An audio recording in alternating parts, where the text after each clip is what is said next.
ஃப்ரெஷ்ஷாக அரைச்ச இட்லி மாவு இருந்தால் சூப்பரான ஒரு ஈவினிங் ஸ்நாக்ஸ் பண்ணிடலாம்.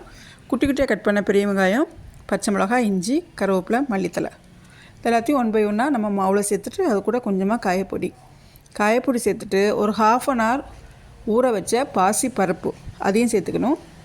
இட்லி மாவில் நம்ம உப்பு சேர்த்துருந்தா இந்த டைமில் உப்பு சேர்க்க வேண்டாம். சேர்க்கலைன்னா கொஞ்சமாக உப்பு சேர்த்துட்டு நல்லா மிக்ஸ் கொடுத்துக்கலாம்.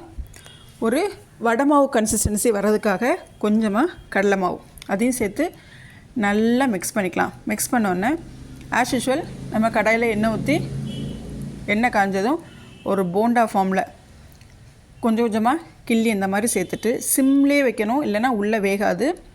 ஒரு 5 to 10 minutes சிம்லேயே வச்சு பொறுமையாக ஒரு கோல்டன் ப்ரௌன் கலர் வந்தோன்னே எடுத்து சர்வ் பண்ணி பாருங்கள். டேஸ்ட்டு அட்டகாசமாக இருக்கும். அடிச்சுக்கவே முடியாது. சைட் டிஷ் எதுவுமே தேவையில்லை. கண்டிப்பாக அந்த ரெசிபியை ட்ரை பண்ணுங்கள்.